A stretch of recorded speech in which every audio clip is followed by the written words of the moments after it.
दयालु पिता तू दया का सागर ते किरपा का धनी है। उन्होंने भलाइयां ते नेकियां लई जो अज तक तुसी धरती ते शांति ट्रस्ट उत्ते कीतियां तुहाडा धन्नवाद करते हैं। जदों 2021 का कैलेंडर रिलीज़ किया जा रहा, जिस तरह कैलेंडर रिलीज़ किया जा रहा, इस तरह तेरी किरपा हर एक जीवन दे विच हर एक घर दे विच बहुतात ना दाखल होवे।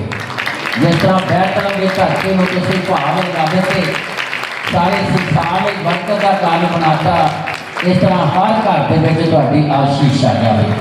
महान प्रभु जी अपनी किरपा बहाल करना, जिन्हां घरां च कैलेंडर लगे तेरा जलाल प्रगट होवे, अनुग्रह करो। प्रभु यीशु के पवित्र नाम च मंगते हाँ, आमीन।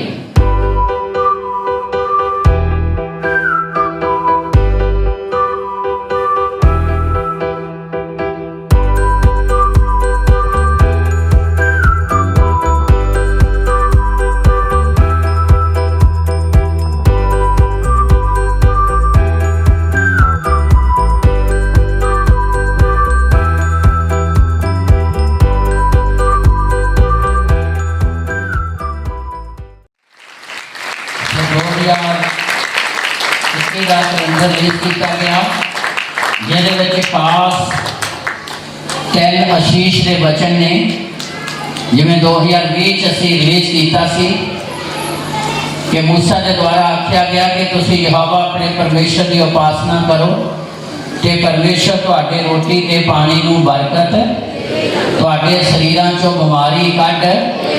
भावें पिछले सारे समय च असी देखिया मार्च तो लैके दिसंबर तक कोरोना ने पूरा अपना असर दिखाया, पर खुदा ने उस वचन के द्वारा पहला ही अपनी आशीष दे दी कि मैं तुहाडे रोटी के पानी में बरकत देंगा, कि मैं तुहाडे शरीरां चों बीमारी कढ। कि वह बीमारी खुदा ने कढ भी दी तो कोई बीमारी लागे भी नहीं आउण दी। कदे तुसीं रब की हजूरी 2021 दाखिल होने में बैठे हो।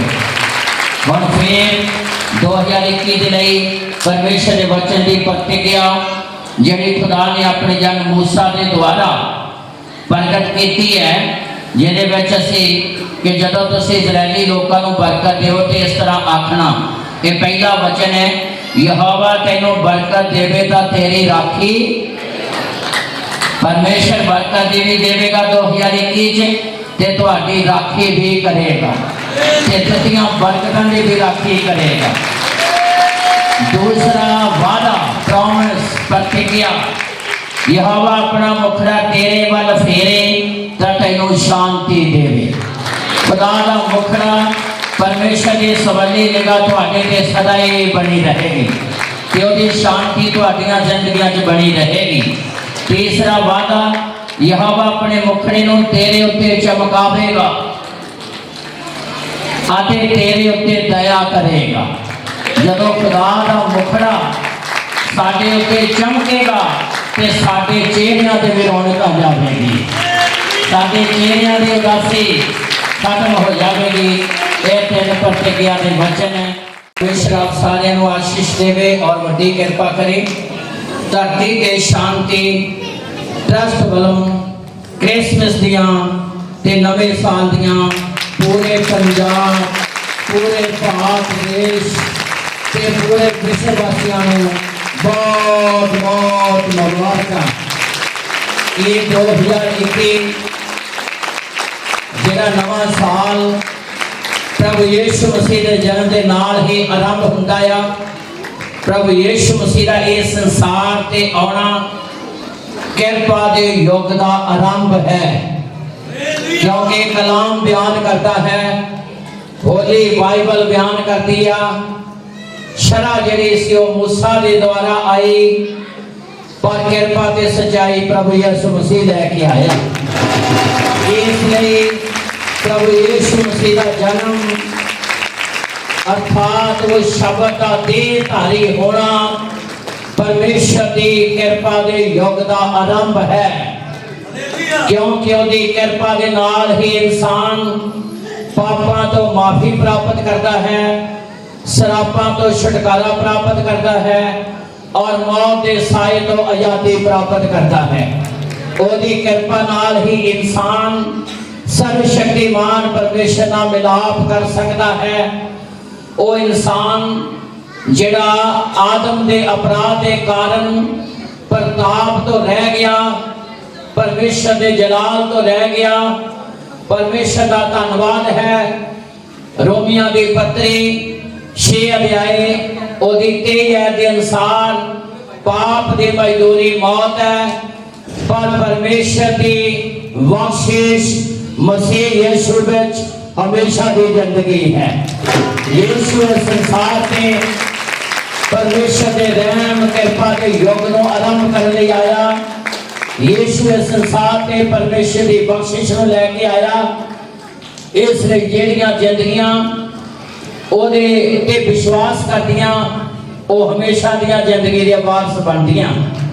प्रभु यीशु मसीह पूरे वाल लई, पूरे संसार के लिए इस संसार के उत्ते आए, ताकि जिस तरह एक दरिया के किनारे तो दूसरे किनारे ते जाने के लिए पुल का ब्रिज का होना जरूरी है, इस तरह साडे उद्धारकर्ता प्रभु यीशु मसीह इस संसार से आए ताकि धरती के लोग सर्वशक्तिमान परमेश्वर का मिलाप कर सकन, स्वर्ग के हकदार बन सकन, हमेशा की जिंदगी के वारस बन सकन।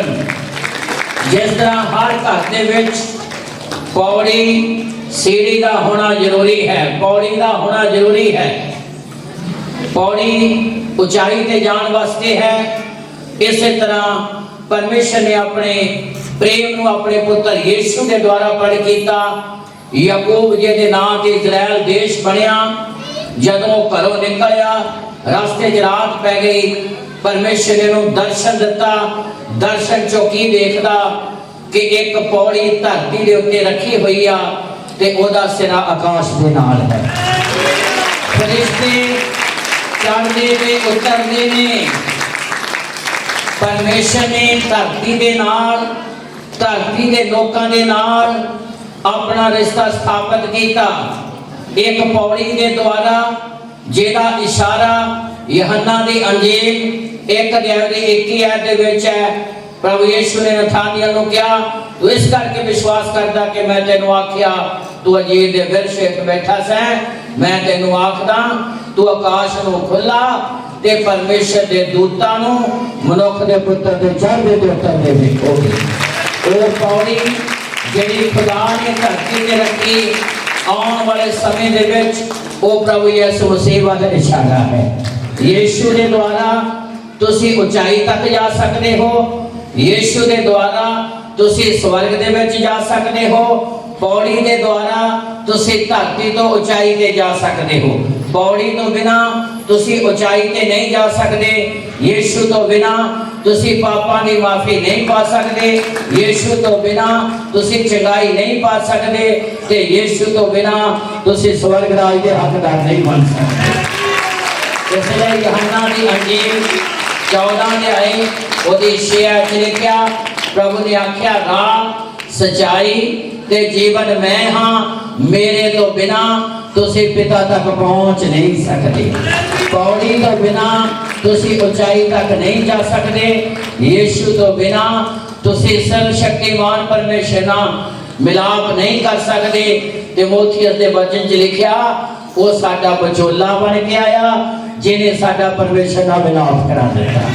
इसलिए प्रेमियों, एक क्रिसमस का त्योहार तुसा सारियां दे लई आनंद शांति ते खुशियां दे नाल भरिया त्योहार है, क्षमा ते छुटकारे नाल भरिया त्योहार है। एक बारी फिर धरती ते शांति ट्रस्ट वालों आप सारियां नूं क्रिसमस दियां नवे साल दियां बहुत बहुत मुबारकां। खुदा अपनी कृपा बहाल करे। आओ अखा बंद करिए, प्रार्थना करेंगे। दयालु पिता, आई संगत नूं बरकत दिओ। आने वाले समय सारे कदले वड्डे जलाल दे नाल भरपूर होण, यीशु दे नाम च अपनी रहमत बहाल करेगा। आओ असीं हुण केक दी रस्म अदा करिए। एक गल आपां तुहानूं पता ही आ, कहने हुंदे आ जेड़ा ताली वजाओ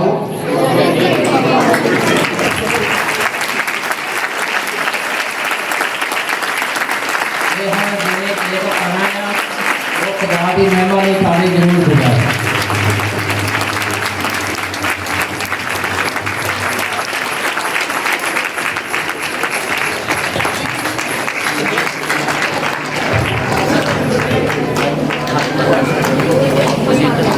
आप ताली बजावांगे जो पेड़ की रस्म की जाएगी, जोरदार ताली।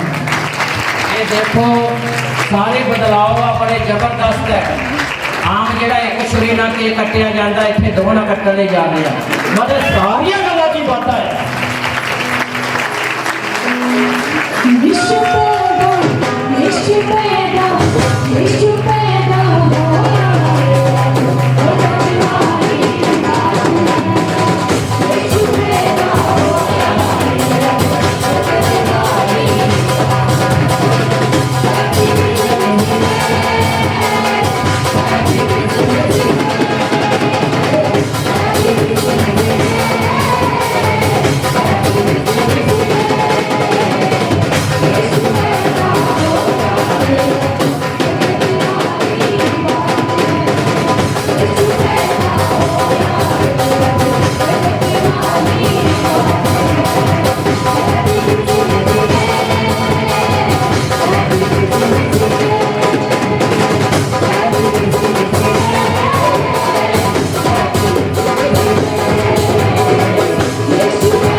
ये सोच के मन बड़ी खुशी होती है कि मैं